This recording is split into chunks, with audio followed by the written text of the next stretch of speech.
Hey guys, and welcome to PlayStation Access. My name is Holly. Now, I don't have one of my normal team members with me because I've sort of got someone extra special. I am joined by Brian, who is creative director on Marvel Spider-Man, and you're going to be telling us a little bit about some of the gameplay footage we're seeing? Yeah, so this is from the first couple hours of the game. This is a little bit further along. Pete has kind of defeated Fisk, and now we're seeing the introduction of a new threat in the city, the Inner Demons. So he's made his way to this art gallery where the demons are basically using their force to get an item from this gallery manager. So this is some of the stealth? Yeah, We've mentioned stealth mechanics in the past. Yeah, so actually this is one of the missions where we kind of start to introduce some of the more stealth mechanics in the game. So obviously in a lot of situations you can kind of jump down and fight, but in this kind of one, this is where we kind of teach you can go a little bit slower. So in this situation here, you can actually use your web shooters to get an enemy's attention. So you shoot it down the ground, he'll start to kind of hear the sound, notice over, and that kind of opens up for an opportunity to do a takedown move. So you'll do a little perch takedown move here, and he kind of web cocoons them up. So that's not linear, like that was your choice to do that? Yeah. I mean, in this mission, we kind of suggest to do that, but in the course of the game, you can. There'll be like there's a mission, a couple missions later where we can let you do that. Oh, in this situation, you can do it from a that's event. So cool. Yeah. And then, so you can kind of do perch takedowns, you can do one from event, and then of course, if a guy's walking, you can walk behind if you're being quiet, and you can also do like takedown moves from behind. So we have stuff from above, from below, and on the same level. I guess what's important as well is there's a mix, right? Because it's not just about web shooting. The combat is also really, really fluid. Yeah. I mean, we really want the character is very acrobatic. Whether we're talking about combat traversal, we kind of use terms like fluidity, flow, and we want. Those are bingo words. I know. And so in this situation, you can actually use your webs on certain environment items that will kind of draw people's attention. So right now in this situation, he has two. If you ping the world, you'll see that little danger sign. So it actually shows the state at which the enemy is in. Okay. And then you can actually use an item to get one guy to turn around. He starts to check it out, and now you can actually take out this enemy. So it's kind of a way to break up the, say if there's guys are in a situation where you can stealthily take them out right away, you can kind of create that opportunity just like you did there. Okay, so now here's the thing that makes Spider-Man traversal. This is what everybody went wild for when this was announced. Yeah. Well, of course, now as I say that, he's picking up a backpack. So in the world, there'll be a bunch of different backpacks in the world, and what's really cool is that people want to know what's the history of our Spider-Man, and what you do is when you pick up these items, it'll actually reveal an item in the backpack, and you'll actually, if you go to the pause menu, Pete will actually talk about that item, so you get a little more backstory about our Spider-Man. Oh, look at this. I mean, will people recognize landmarks? Yes, we have both landmarks that if you've been in New York City, they'll be familiar with, like Grand Central Terminal, but we also have familiar Marvel landmarks like Avengers Tower and such. Yeah. And you'll be able to climb those? Yes. Okay, so here's something I want to show. Right. So now you can actually, we have an upgrade where you can unlock the ability to do tricks in the game. So we have a bunch of different tricks. People have been asking for more swing animations. Well, here you go. So you'll be able to combo different moves together and get a little XP boost for doing that. So it's another way to upgrade your character and also look pretty cool while swinging. Is it just a button combination that you press? Yeah. You'll have different button combinations, and it's just like it's that plus a little controller input, and That looks really, really cool. Yeah, and it definitely adds a little more. You can have a little more fun with traversal. It's already pretty fun, but that's something we've never shown up until now. Everybody keeps asking if there's even more things to do in traversal, and I'm like, just wait. Here we go. So with traversal, then, if you're just new to the game, can you just start and look this cool from the beginning? Or You can look pretty cool. I mean, I would say that I think one of the things I'm really excited about is that players can pretty much pick up the game and swing and feel like Spider-Man right away. But over the course of time, they're going to learn the ins and outs of wall run and perch jumps and tricks, and to look much more stylish as they swing around the city. Look at that another lighting. thing is too is, like you said, there's multiple times a day. So we have sunset, we have nighttime, we have daytime, we have a little more overcast and raining with weather. So there will be multiple times a day. A lot of people wonder about that. So we will have fully supported. And we use it as a narrative device. We do want certain things to be communicated, the tone of the game, where you are in the story, and lighting goes a long way with that. So is it a day-night cycle, but then you'll force it into certain So times? it's not a day-night cycle. We actually have multiple times a day that we switch upon during the main story, and then but once you do finish the game, finish the main story, you actually can go to research stations and change it to any time of day. Oh, that's cool. Yeah. Oh, it's just sort of a little bit of the rain, I think, there. This is beautiful. Yeah. So, I mean, the thing is, we definitely want you to feel like you never have to slow down if you don't want to. So if you hit an item, you hit a wall, you can run up it. If you run to a car, you can leap over it. You know, we added some parkour elements, whether you're on the ground or on a rooftop, that lets you just keep going. We don't have fall damage. You know, hey, we've been saying that Spider-Man's been doing it for 8 years. He doesn't need to take damage. So also, it can be sometimes a little bit frustrating. Okay, so here's actually, when you're swimming around, there'll be a bunch of crimes in the game. This is a car chase. And as you can see, all the pedestrians on the sidewalk are running away. They're all reacting. Camera angle's great. Yeah, it's really cool, very cinematic. And what's really great about the crime system is that as you progress in the game, new crime types will become available. So like they'll basically, like, if they'll get more and more severe as you go deeper into the main story, because the story gets much more dangerous. And of course, here's combat. You know, like we talked a lot about, is this idea of an acrobatic improviser, using webs, using your gadgets. I mean, you can see he looks like a ping pong ball, like in the like we really wanted to be able to dodge, flip, bounce, jump, swing, everything you could possibly want to do, and really give players a lot of opportunities to swing, to experiment. In the world, a lot of environment interactions, that lead to different effects, like, you know, electricity. Yeah, it's just a lot of fun. I think, you know, from a development standpoint, I got to give the combat team a lot of credit, because they really went much deeper with the combat system than I ever believed we thought we would originally. So I saw earlier on bonus objectives. How do they work? Yeah, so certain crimes you'll see, basically you get sub-objectives. So if you complete those sub-objectives, you'll actually get more crafting currency, so you can craft gadgets, gadget upgrades, suits, and suit mods. So it's kind of like hey, you can just stop the crime, or you can stop the crime with a little bit more flair, and you'll get rewarded for it. So this is actually a cinematic from the beginning of the game, where Pete wakes up that morning with hey, there's going to be a raid on this tower. Captain Yuri Watanabe says, all right, come help me out. And you'll notice he's wearing his classic suit. Yeah, so the advanced suit, the white spider suit, doesn't come on board till later in the game. And when you play the game, you'll find out how it gets crafted. But yeah, and so this is the opening of the game, is basically you taking down the big bad of the world, which is Wilson Fisk. So this is a pretty awesome opening. This is where you'll kind of, you know, as you swing the Fist Tower, you'll get the basics for traversal, and as you're moving your way through Fist Tower, you'll kind of get the basics of combat.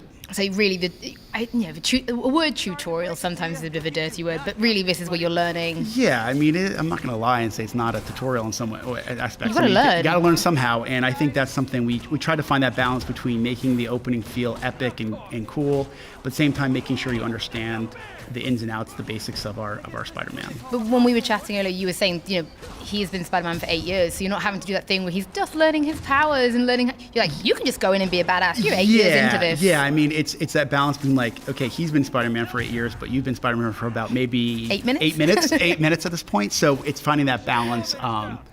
So this is after you kind of finish the atrium, you're gonna make your way up Fist Tower, and what I love here is that so he has an initial call with Yuri, and of course even in interiors he'll use his wall crawl.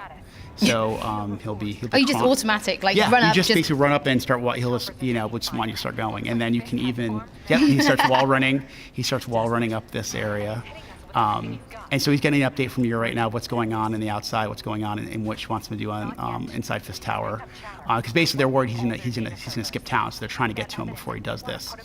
But what I really love is I talk a lot about the idea of worlds colliding. So during this part, all of a sudden Aunt May calls, and this is just a normal call. This normal call, and she asks what the racket is, and he just says basically, I'm watching a superhero movie, and he continues the conversation while he's fighting bad guys. Okay, that's an interesting idea. Sorry to cut it off. No, go. Cut myself off.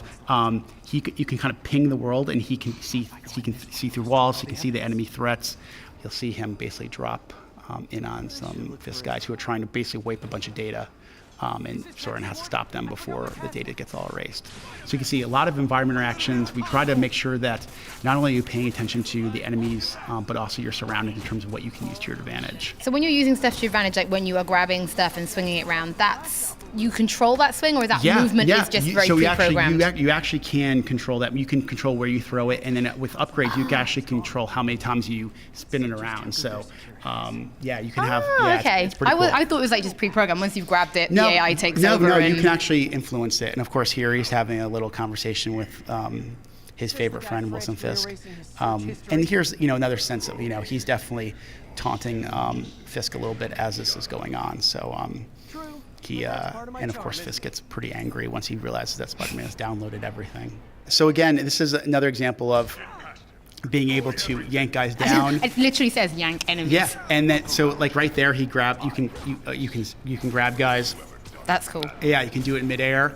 And what's really cool, one of the moves I love is to punch a guy up in the air, and if you actually juggle him with your web shooters and then yank him down, because he has webs on him, he'll actually stick down to the ground. You've really thought of everything. We tried a lot, and there's, if you build up basically focus, that allows you to either use as health regenerate, or actually to do a finishing move. So, that's something you can also upgrade as the game goes on. So we also try to make sure every single time we introduce a new enemy type, we make sure that people understand what's going to be, what the threat is, and have little fun enemy intros with that. So you're going to see different enemy types as the game goes through? Yeah, a lot. We have a lot, depending on who the main villain is, or nice. We'll have a bunch, especially the inner demons have a bunch of different enemy types that you'll see introduced, and a lot of them use that. That's my favorite, when you actually juggle the guy in midair and then you pin him to the wall with your webs. So the web shooter then, so obviously as you're using it, that bar is depleting. Yeah, so basically what you do is as you rapid fire, they decrease, and then after time it refills. But you can actually upgrade that gadget so it has more shots at first, as well as how fast it recharges. So here's an element, like we said, we added more ability to parkour. So if there's an obstacle in his way, he just kind of runs over really it. Smooth. Yeah, and I mean you can do that whether you're in this building here, or you're on a rooftop, or you're on the street level. You want to make sure you can also jump off a wall and punch a guy. So yeah, we want to make sure that there's a lot of different ways to take down enemies, and like I said, use the environment, whether you're grabbing it or actually using it as a launching off point to defeat enemies. What are we seeing here? What's this little Spider-Man symbol on the left Okay, next to the combo meter? so that's actually your focus bar. That's actually what you do. So as you do better in combat, you're building that focus bar, and you can either use it to gain back some health, or if you kind of have a full bar, you can use it to do a takedown move on an enemy. And those are pretty spectacular. They have cool cameras and stuff like that. So at this point, he thinks he's working with the police. He realizes something is up, and his classic spider sense goes off, and he realizes that Fisk has been working. These guys have been working they're on Fisk payroll, and again, so a new enemy type. Now we have a shielded enemy, and we teach you how to take him down. So when we are upgrading, because obviously we're earning XP this whole time, we can unlock more combat moves as well as just gadgets? Yeah, so the way we do it is earning XP gives you skill points. No skill points can learn into new combat and traversal skills.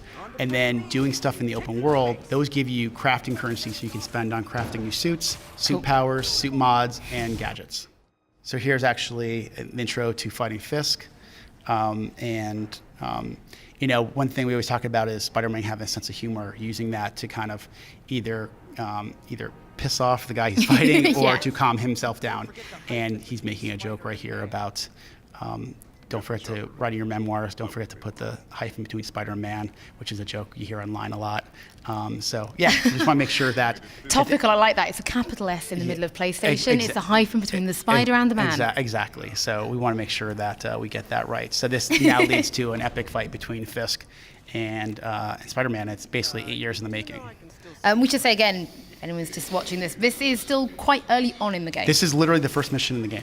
This is how epic you've got it from the beginning. This is literally the first mission in the game, and I think the thing we wanted to do was, if we put someone like Wilson Fisk in the game, we wanted people to understand that this is, after taking him down, Pete finally feels like, hey, now the city should be safe. I can kind of have more of a Peter Parker life. Still keep the city safe as Spider-Man, but hey, I have an opportunity now. Maybe spend more time at work. Maybe talk about those relationships outside work a little bit more. What he realizes that there's a scene that happens after this. After you, guess what? Spoiler alert: you defeat Fisk.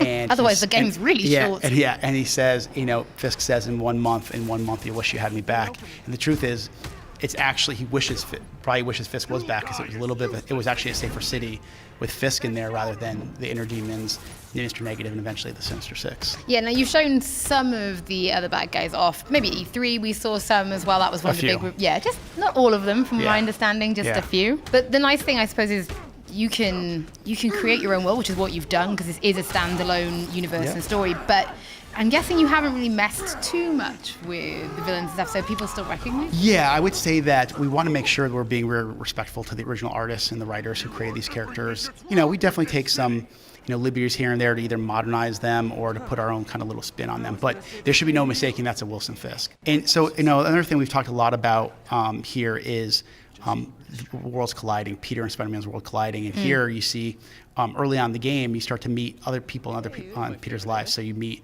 Martin Lee, who at that point you only know as the guy who owns the feast shelters. Later he'll be revealed as Mr. Negative. Now you have Aunt May. And here's an example of they're throwing actually an anniversary party for May for working at a feast, and he's kind of trying to keep her distracted. So when you watch the cinematic, she's talking about MJ, and she's asking they have beautiful babies, and he freaks out. And those awkward moments that you expect from a Peter Parker experience really play out in the scene really, really well. And you start to kind of see, one thing is, a lot of people, when it comes to villains, we want them to have very believable motivations. And you see Martin Lee as a very good guy, a guy who's giving back to the community. But there's something driving him as Mr. Negative that's very personal, and you'll understand why he's doing what he's doing to the city, to Norman Osborn, as you play the game. Now, do you play as Peter Parker and not as Spider-Man? Yeah, you actually do. Yeah, you actually in this mission here, going to visit Feast on May. Before this cinematic even starts, you can walk around Feast, introduce yourself to people. If you're at the lab, you can talk. You can hang out with your mentor.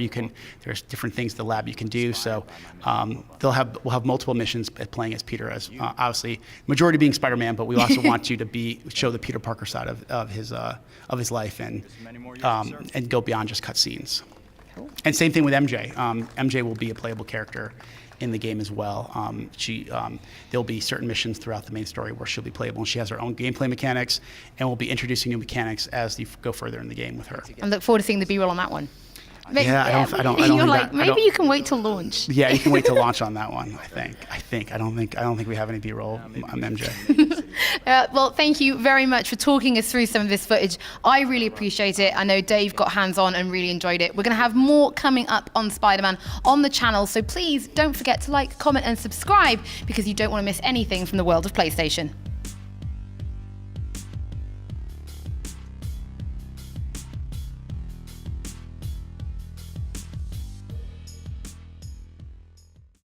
For the players.